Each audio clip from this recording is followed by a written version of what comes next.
Every morning, same corner, same store. For 19 months, I fried bean cake on my son's street. He told his friends I was dead. I was standing right here. This is what happened next. He lived behind that green gate. House number 7. Big compound. Grey car. Every morning he walked out of that gate and down this street to his office. Every morning. For 19 months. He never looked toward the corner. But she was there. She was always there. Every single morning, his mother is here frying bean cake. Her son, walking to his car, he tells people she is dead. My name is Florence Okafor.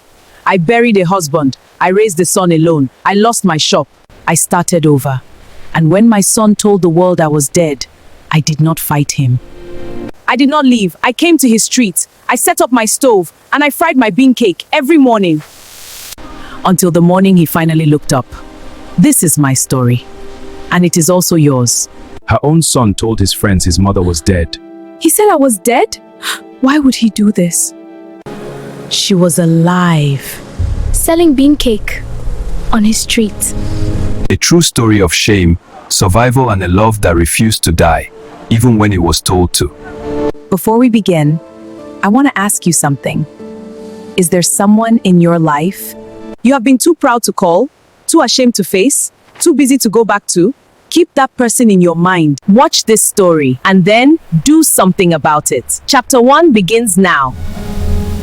The frying pan was old, blackened at the bottom from years of faithful use, and it sat on a small kerosene stove that Mama Chidi had carried from one street to the next for nearly 4 years.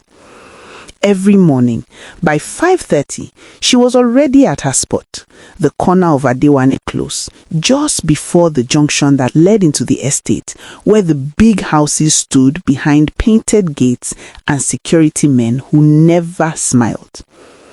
She fried bean cake the way her own mother had taught her in a kitchen that smelled of firewood and groundnut oil. The batter had to rest overnight. The oil had to be deep and honest. Each bowl had to be turned exactly once, never twice, never rushed. People who bought from her came back. That was the only reward she allowed herself to count. Her name was Florence Okafor. She was 53 years old, with hands that told the full story of her life if you looked closely enough.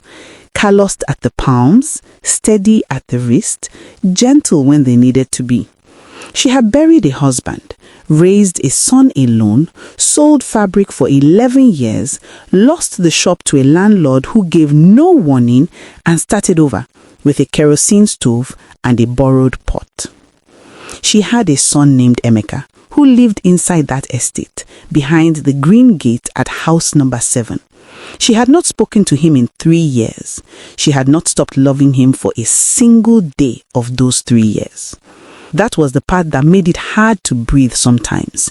In the quiet between customers, when the morning light was still soft and the street had not yet filled with noise, she would look toward the estate gate and simply breathe through it, the way you breathe through pain that has no remedy, only endurance. Emeka Okafor did not become cold overnight.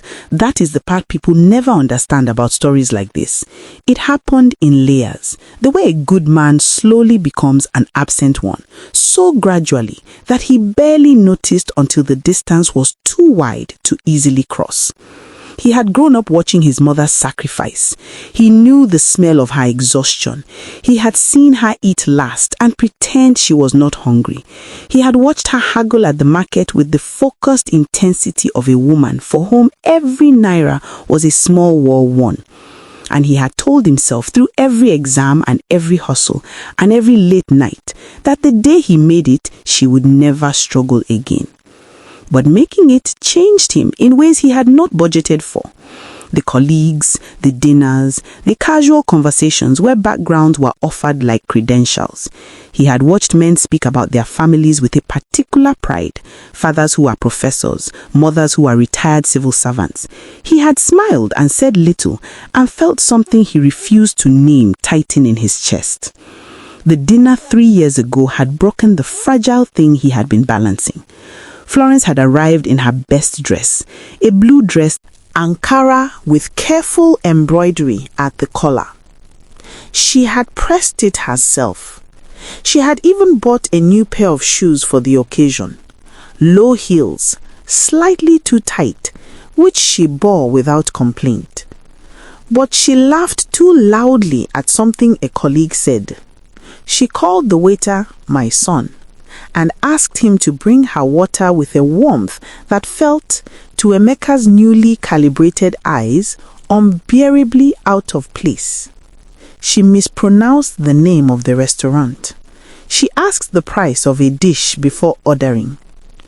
Every small thing landed on Emeka like a stone.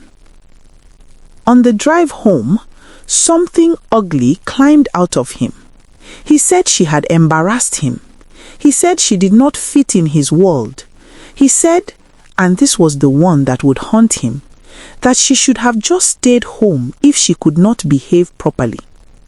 Florence had sat in the passenger seat looking straight ahead, not crying, not arguing, just nodding slowly, the way a person does when they are memorizing every word because they know they will need to remember it clearly later. She had not cried until she was inside her own house. That he never saw. He had not called after that night. She called twice. He did not answer. The third time, the number gave a strange tone. He had changed it without telling her. Florence spent 6 months in her hometown after that. Her younger sister, Ngozi, took her in without asking too many questions, which was the greatest kindness she could have offered.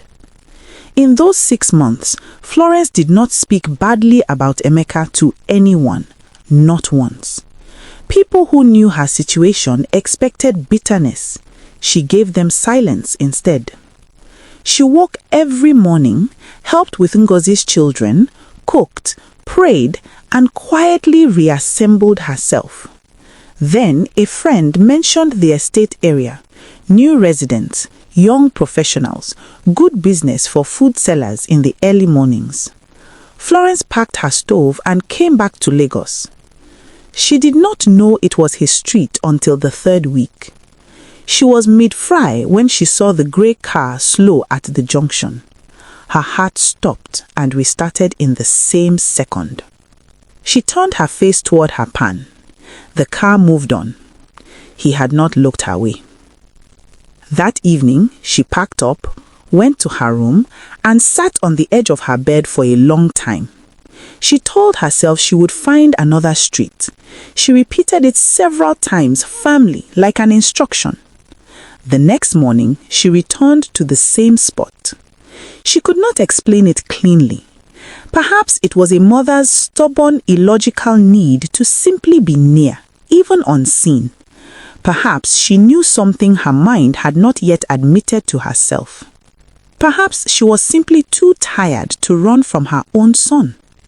So she stayed, and every morning she watched his gate from the corner of her eye, and she fried her bean cake, and she survived. At a rooftop dinner 8 months into Florence's time on the street, a colleague named Tunde asked Emeka about his family. "My father passed when I was 12, Emeka said. That was true. And your mother?" He picked up his glass, swirled it once. "She's gone too. It's just me."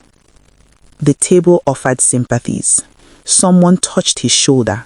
He accepted it smoothly, redirected the conversation, and ordered another round of drinks. After the first time, it became easier. A dead mother required no explanation, no apology, no management. A dead mother could not show up at a work dinner in a pressed Ankara dress and mispronounce a French menu item. He told the lie 11 times over the following year. He counted, though he would never admit that. What he did not count on was the morning his colleague Biodun decided to stop at the bean cake stall on Adewale Close and asked Emeka, "Come and try it on their way into the estate." It was a Tuesday. Unremarkable until it wasn't. "Guy, that woman's bean cake is something else. You've never tried it." "I don't eat roadside food." "Your loss." "Mama, good morning. Give me 4. Emeka was looking at his phone. Then some instinct, the same instinct that had made him a good son before life educated it out of him, made him look up. Florence was already looking at him. She had been looking at him from the moment she heard Biodun's voice, because Biodun had been to that store before, and she knew that where Biodun went, Emeka was sometimes nearby. She had prepared for this moment in theory. She had not prepared for how ordinary it would feel and how completely devastating that ordinariness would be. He was simply standing there, her son, in a good shirt, holding a phone, looking at her with an expression she had never seen on his face before, something between drowning and standing very, very still. "Your change, sir." She held coins out to Biodun without breaking her gaze from Emeka. Biodun collected his food, sensed the silence thickening between them like weather, and made a quiet excuse to walk ahead. The street continued around them. Oil sizzled, a bus horn sounded, a child ran past laughing. "Emeka, 400 naira, she said, "if you want bean cake." "I didn't know you were." 400 naira, Emeka. His hand went to his pocket. It was not steady. He placed the money on the edge of her table. He looked at her store, the worn stove, the old pan, the small plastic stool.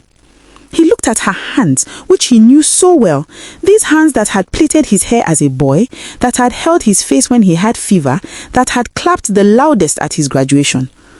"How long have you been on this street?" 19 months. The sound that left him was not a word. It was something underneath words. "You knew I lived here? I saw your car in the 3rd week." "And you stayed?" She turned back to her pan, adjusted the heat with the calm of someone who has made peace with things that would break others. "I came back every day." "Why?" A long silence. The bean cake turned once, perfectly. "Because you were still my son. Even when you told your friends I was dead. I was standing right here, Emeka. I heard you." He did not go to work that morning. He called in with an excuse that his assistant accepted without question. He had never missed work before, and good employees are granted their first absence easily. He sat on the small plastic stool beside her mother's store, this man with his pressed shirt and leather shoes, and he watched her walk. She did not perform forgiveness for him. She did not cry or lecture or make speeches. She simply fried and served and occasionally smiled at a customer and existed in the full, unashamed dignity of a woman who had decided that her worth was not subject to her son's opinion of it. That, more than anything, undid him. He had expected anger. He had prepared, somewhere in the back of his mind, to defend himself, to explain the pressure, the environment, the impossible gap between where he had come from and where he was trying to go. He had a version of events that cast him as a complicated man navigating a difficult world. Sitting on that stool, watching his mother turn bean cake with patient hands, every version of that story turned to dust. Around 11, when the rush was over, he helped her pack without being asked. He lifted the stove. It was heavier than it looked. He did not comment on this. Neither did she. They walked 2 streets over to her rented room. Small, clean, 1 window, a calendar on the wall, and 1 photograph. Him at his university graduation, gown and cap, laughing at something off camera. She had kept it framed. Through everything, she had kept it on the wall. He stood before it for a long time and felt the full weight of what he had thrown away and what had, inexplicably, refused to throw him away in return. When he sat at her small table, he did not try to explain himself. He simply sat and accepted the tea she placed before him, and for the first time in 3 years, he was not performing anything for anyone. "Mama," he said quietly, "I am sorry." She looked at him across the table, not quickly, not with the rush of someone eager to forgive and move on. She looked at him the way she had always looked at him, fully, seeing everything. She said, I know. Outside, the street went about its business, indifferent and loud and alive. But inside that small room, something that had been severed for 3 years began to find its way back toward itself. Not loudly, not dramatically, but the way wounds heal when finally given air, slowly and with the quiet determination of something that was always meant to survive.